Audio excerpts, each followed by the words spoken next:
to have him here because he's currently the head of Bureau for National Cybersecurity Policy under PM's office in Israel.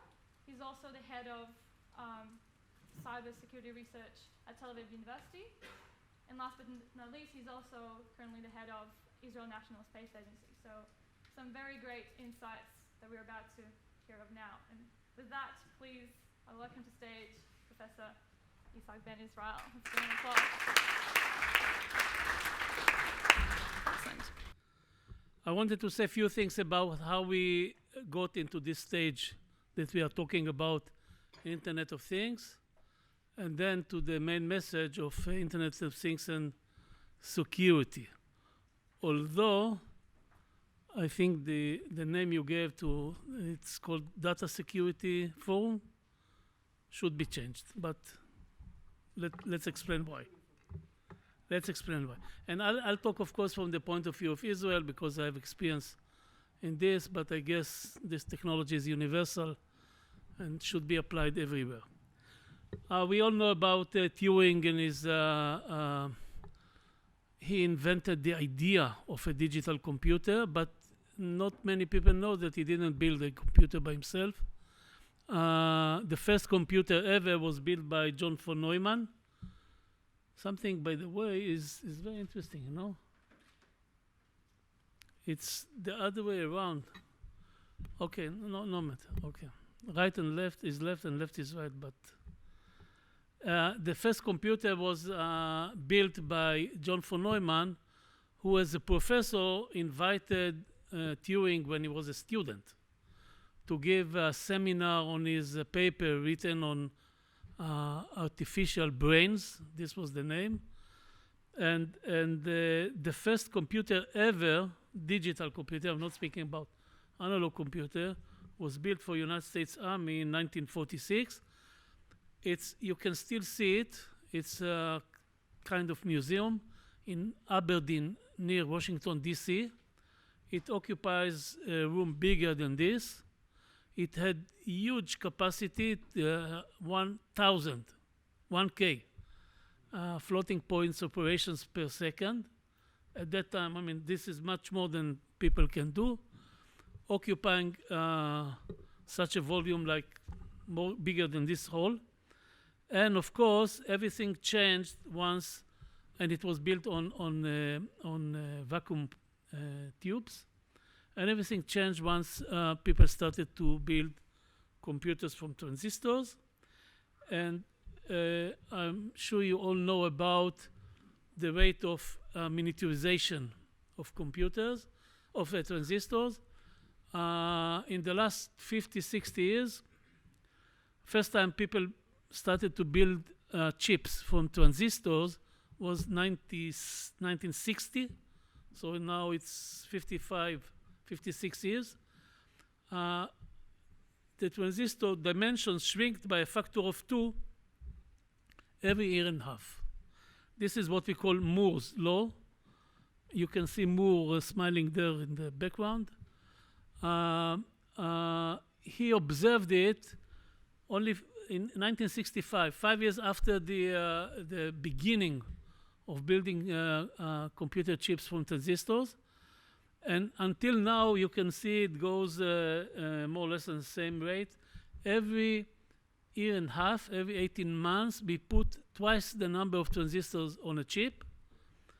And therefore, the performance of the computer grow almost linearly, not exactly. And the size, the physical size, shrink. And this I took from Scientific American in May, a year ago. Moore's law keeps going, defying expectations. And people all the time, people predict that it will not go this rate. 55 years is enough, but it keeps going the same rate. Until when? We know today that it will not go more than 10 years in this rate, because nowadays we build transistors from more or less 140 silicon atoms. It's 14 nanometer, and the diameter of silicon atom is 0.1 nanometer. So we built transistors from 140 atoms. That means that a year and a half from now, if Moore's law will continue, we will build a transistor from 70 transistors. 3 years from now, 35. 4.5 years from now, 18.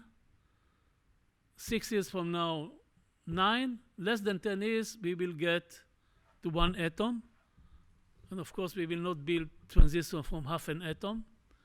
This is the end of the story.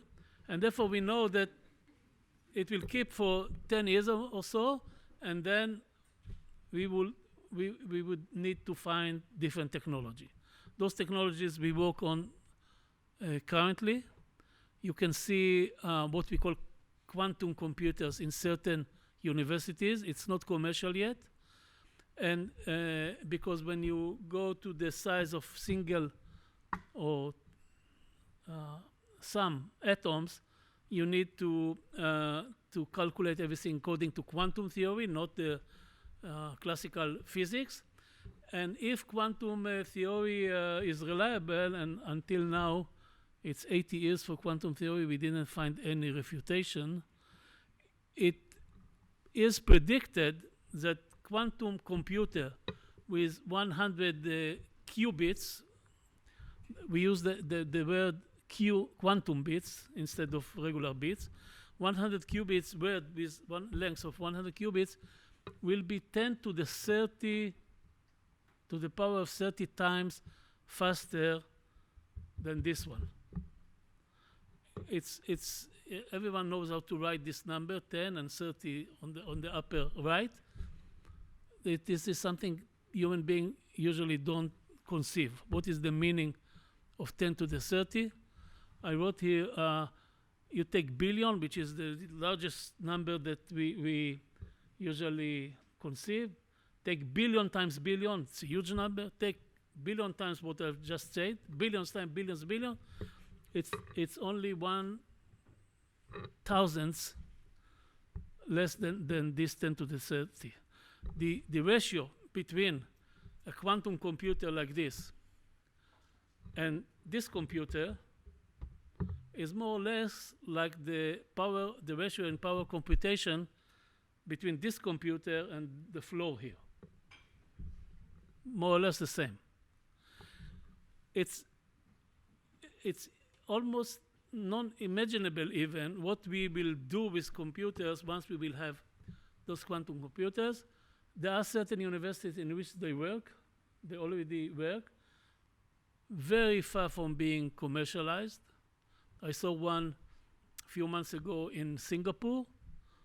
Computer is the size of perhaps 5-6 podiums like this in a building of 7 floors.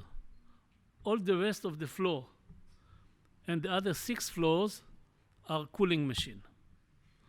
So this is not something you can sell in the market, but people are working now on solving this cooling problem. And if you remember the original computer for Neumann, that big compared to what we have today, there is hope. It's technology. People, there are more optimistic views and less optimistic views, but generally speaking, everyone agrees that we will have commercial quantum computers in something between 15 to 25 years. Depends on your level of optimism or pessimism. Okay. Now, this is a picture from 1944. That is 2 years before the first computer came to the world.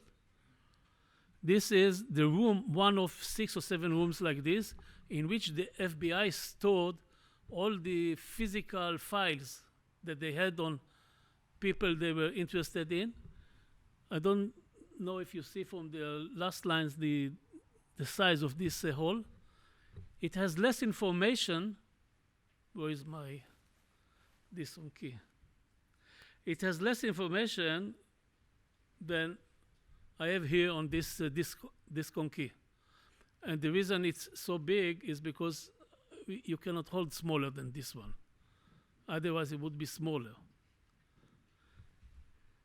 And that computers were used at the beginning for storing information.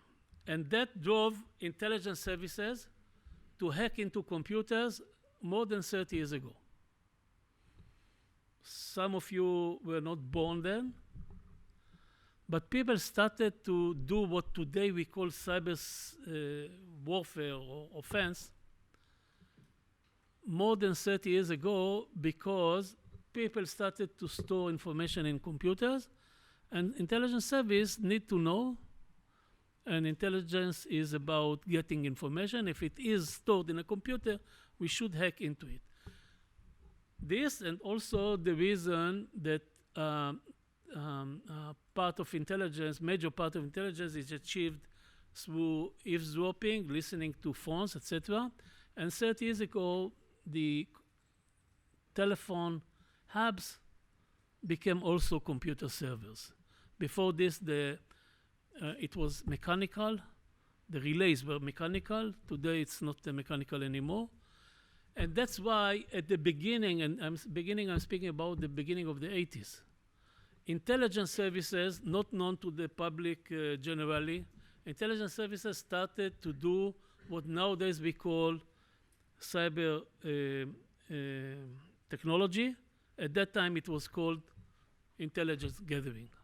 And a little bit afterwards, it was called information warfare or information security. Until today, we use the term chief information security or something like this. Although, as I will say immediately, it's not the right term again. I will skip about the information warfare, and I would like to tell you something that I realized in Israel. I was at that time in the defense establishment, and we had in the defense establishment we had a unit doing hacking for intelligence by the end of the 80s. Much before everyone became aware of this. And then we realized that computers are used not only for storing data, but because of Moore's law, the size shrinked, and in the 80s, it was the first time ever in history in which the physical size of a computer, at that time it was something like this, a box like this, became small enough to be put in weapon systems. The first time ever in which a fighter aircraft had a digital computer. This was done, by the way, in Israel. The aircraft was American one, the computer was American one, but we, Israeli Air Force, we put one in the other. Was around the beginning of the 80s. We didn't have digital computers small enough to be put in aircraft before this, and then we started to think defense force is about defense. You don't want someone to attack you, let's say an aircraft. Traditionally, you can prevent it by shooting some projectile at the aircraft. This is what we call kinetic way to do it. Since the mid-70s, we also have this technique that we call electronic warfare. You can shoot the aircraft with some electronic wave and jam its system. And then we come to the conclusion that you can use also, if you can penetrate into its computer, you can shoot viruses at the aircraft and then disable the aircraft. A modern aircraft like F-16 doesn't have even a manual backup. If the computer is gone, the only option left for the pilot is eject himself. It doesn't have even a manual backup because this platform is not stable and it's not, no human being can control it. Only the computer can do it. So people started to develop cyber weapons. At that time, it was called computer weapons. We didn't use it yet, the term cyber. But then, this is what happened in Israel. We looked at the Middle East around us and asked ourselves, okay, let's say we will have one day cyber weapon. What targets can we use it against? And we found that our enemies were not computerized enough. The only country in the Middle East which was really vulnerable to this technique was Israel itself. And therefore, in 2002, we approached the government and told the government that there is a potential of what nowadays we call cyber warfare, in which people will install malware in our computers and paralyze the whole economy. Not only our weapon systems, but power production, water supply. Almost every major system in a modern country, like Israel or Australia, it doesn't matter, is controlled by computer chips. Usually we don't call them computers, we call them controllers or different names. There are more computers than human beings. In this room, for example, first of all, every one of us has at least one computer in his pocket. This one that we wrongly call a telephone, a smartphone. It's a computer, and there are other computers like this. And the air condition here is controlled by computers, and power supply, and those cameras. More computers than human beings. And they're all vulnerable to the same technique. So in 2002, we already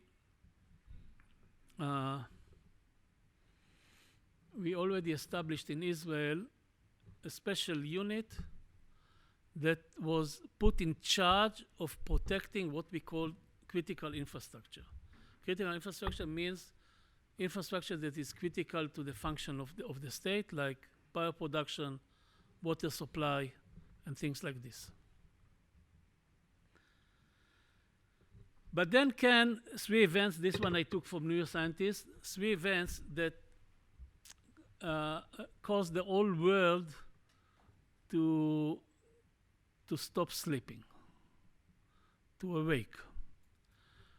I wouldn't talk about the attack on Estonia or in Georgia, but I would like to concentrate on the last one that neuroscientists wrongly, I think, attributes to Israel. And this is the attack on the Iranian centrifuges. There are three lessons to learn from this attack that until today, 2016, are not widely accepted or understood, even by professionals. One, until this attack in 2010, people believed that cybersecurity or information security is about information. Something that is stored in the computers, and you do something to it, you steal it, you change it, you manipulate it, you block it. You can do a lot of things to this information, and it's all about information. But if you look on this attack on the centrifuges in Iran, the result was not in the virtual space of information. The result was a physical result. Centrifuges collapsed. It's a physical result. And people don't realize it until today. They call you and they tell you you are an expert in information. We still call it information security.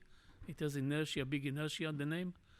They call and say, we have a computer, protect it. Usually you go and put firewalls and things like this and some detection systems. And you don't think that someone may attack the chip that controls the air condition and increase the temperature in the room, and the computer may be destroyed by this heating. But you should think about it. Second thing is people thought that attacks come through the network. If I have a computer and it's not connected to any network, neither to the internet nor to, I don't know what, Twitter, Facebook, you name it, then I'm not vulnerable. The facility in Iran was not connected to any network, neither external nor internal. You don't have to think more than half a minute, 1 minute, to realize that any computer, should have some way to be updated, to inject information inside. There's nothing like an isolated computer, even without a network. I came here, put my presentation with my USB, disk on key. God knows what virus I got from your computer. What virus I got from your computer, okay? I don't know. Some sensitive security organizations don't allow you to use USBs or sometimes disks. disks. So I bought a computer with Windows XP. I want to update it to Windows 8. 7 is a mistake, by the way. What should I do? If you don't allow me to connect through some Wi-Fi or modem or something like this, and you don't let me put some disk inside, what should I do? I had an argument with a security officer like this in Israel, and he told me, this is the computer you have, you want another one, buy another one. Okay. Where do I buy another one? What is we always say Intel inside. What else is inside? After the attack on Iran, the Department of Defense, the DoD of United States, found that 80% of the chips used by American defense were made in China. A typical chip has 2 billion transistors, or perhaps 2 billion and 10, or less than. Who can tell you? What is inside really? And the third paradigm that was broken is that computers are not only computers. Centrifuges, you can see here, you don't see any computers here. You see a mechanical rotating machine. This is a centrifuge. Where are the computers? There are no computers here. What is really there is something which we wrongly call controller. It controls the speed of rotation. Speed of rotation is 60,000 per minute. It's too fast to be controlled by human being, and therefore we put computers to do it. We don't call it computer, we call it controllers. Some controllers made by Siemens are controlling the turbines of power production here in Singapore or in most of the world. That's why, at least in Israel, in 2010, the Prime Minister asked me to lead a task force answering a very simple question: what should we, now that the whole world becomes aware of the potential of cyber warfare, what Israel should do in order to be prepared? The question was simple, the answer was not so simple. We understood that there is no way to come every 5 years or so, give recommendations, give something like 5-year plan, go back home, come back 5 years later and say, okay, let's see what changes we need. The rate of change of the technology, as I told you, one generation is 1.5 years, and Moore's law continues. It doesn't stop. Every 3 years, we have 2 generations. If you keep a computer or a smartphone more than 3 years, you are in a bad situation. 5 years. You need some medal. Or more money, perhaps.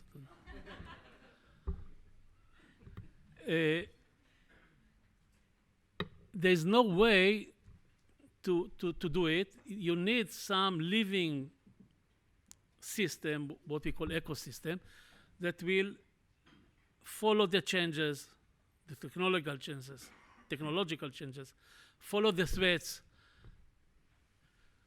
generate new ideas. You need a strong industry that will not wait to someone telling them what to do from the government. The government may select the right solutions, but you need some ecosystems that will generate it by itself, being updated all the time. You need what we call an ecosystem. So we took the Israeli ecosystem for high-tech. We have a developed ecosystem for high-tech, and when we say high-tech, we usually mean computers, communications, microelectronics, that's all. And we say cyber security, we consider computers, communications, and also microelectronics, the same. So what you had to do is to take the existing high-tech ecosystem and shift it a few degrees to the right or left, doesn't matter, towards cybersecurity.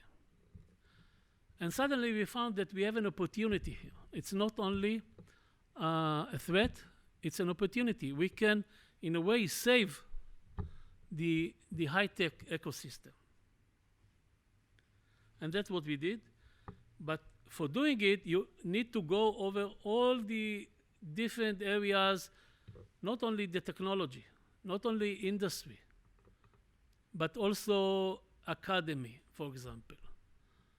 Unlike many other areas in our life, cybersecurity was developed, as I explained, by practitioners.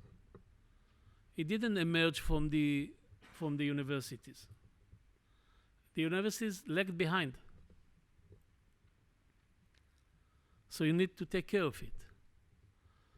Universities cannot really have the right people if you don't grow them in high schools. Israel today is the only country in the world in which you can choose as a subject for matriculation cybersecurity. I'll tell you a secret, it's more or less mathematics and computer language, but much more sexier.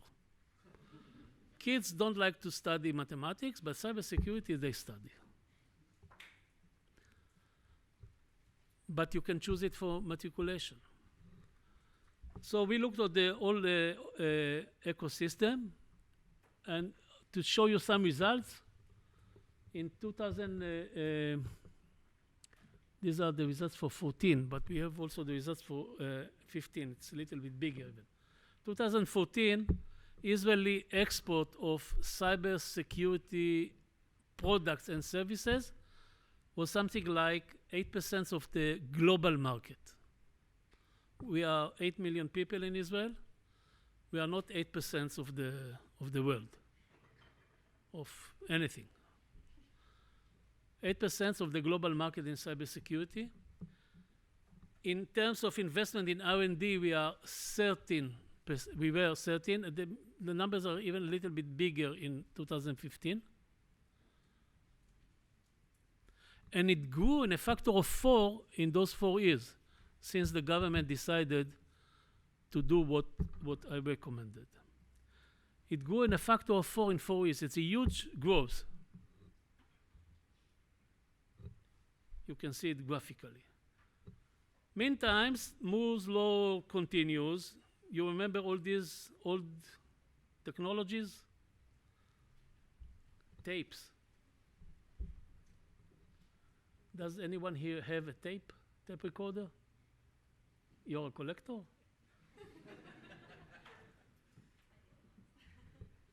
Books, maps, navigation maps, cameras. They are all replaced by this little computer on the left side.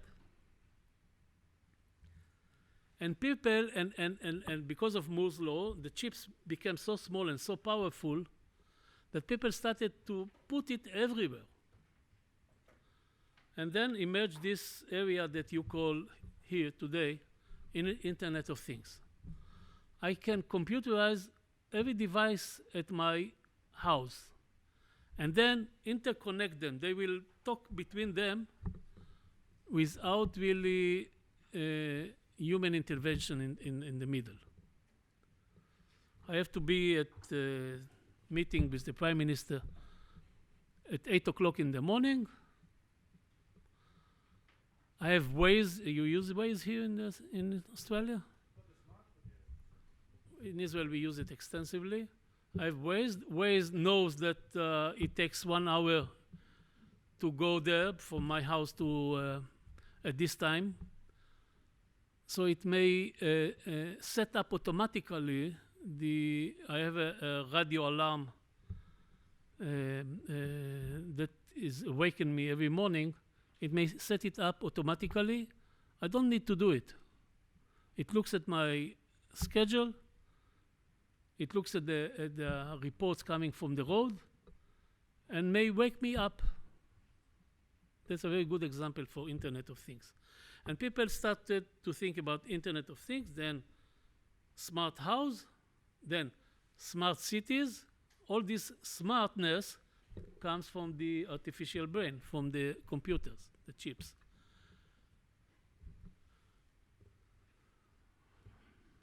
This is the trend. And it's not imagination.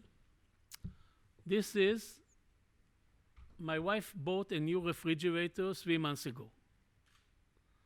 Now, I don't know if you see on the top of it, there was a black something.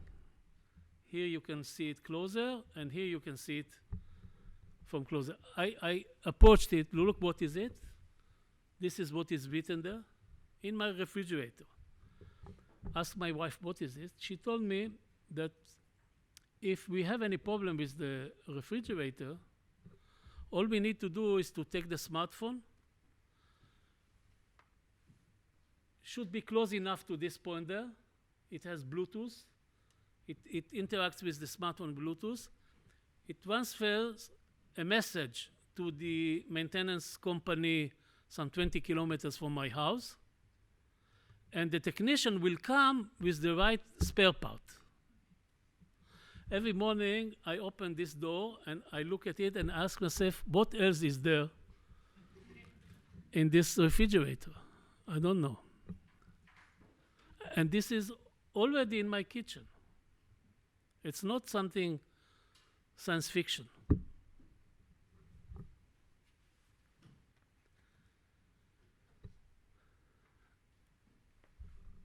Before I'll talk about it, you know, we speak about cybersecurity, and as I told you, we changed the definition a few times. At the beginning, it was information security.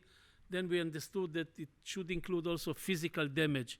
So we changed it to cybersecurity.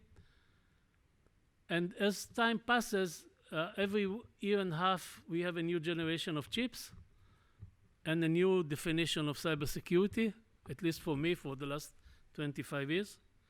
And this is the way I define cybersecurity before I go back to Internet of Things.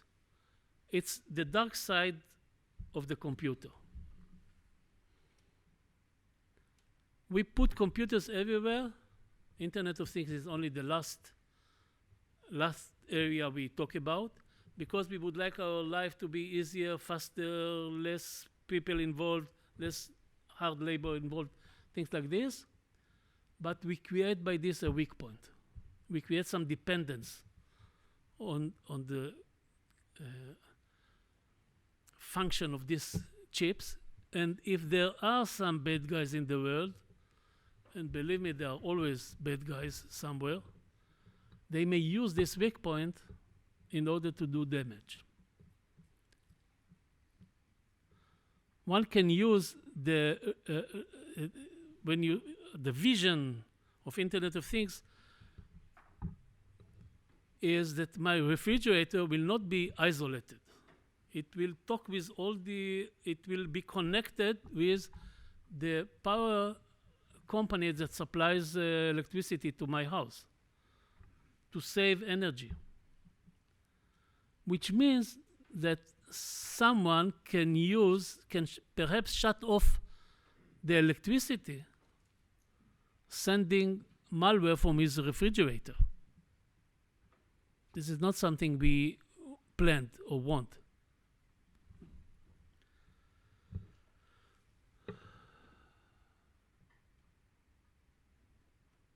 And therefore, the right way we should look on cybersecurity today is a kind of an enabler.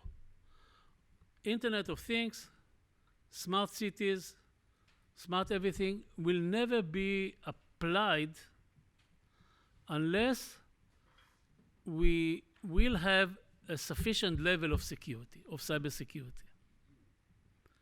Otherwise, we put weapons in our kitchens or our houses. So cybersecurity becomes not a negative technology or something, a kind of weapon, something like that. It becomes a necessary condition for all these futuristic, wonderful visions.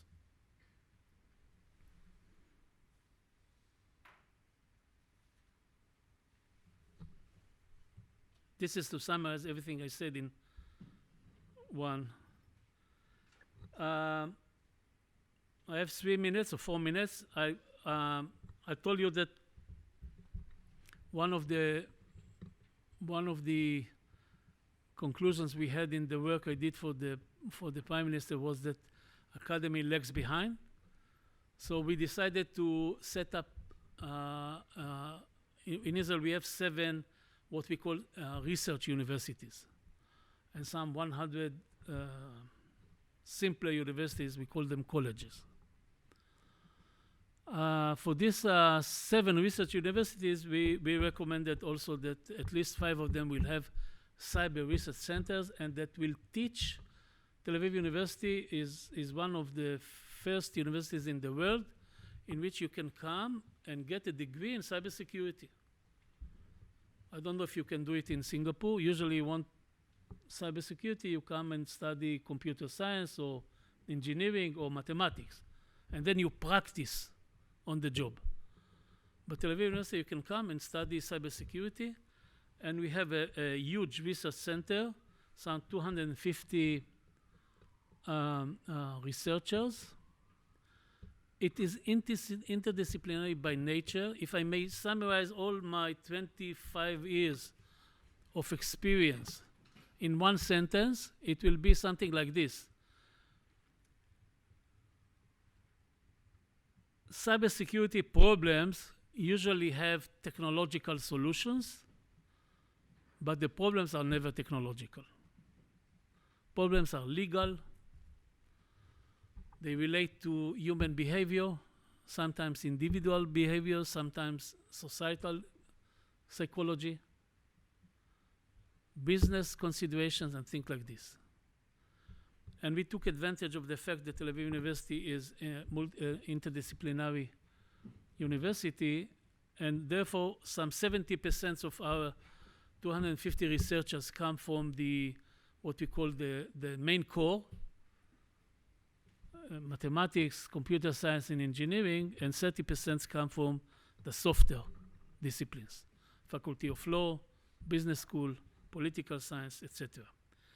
And one of the activities that we do every year is a huge international conference as one event in what we call the National Cyber Week in Israel. And you are all invited to come.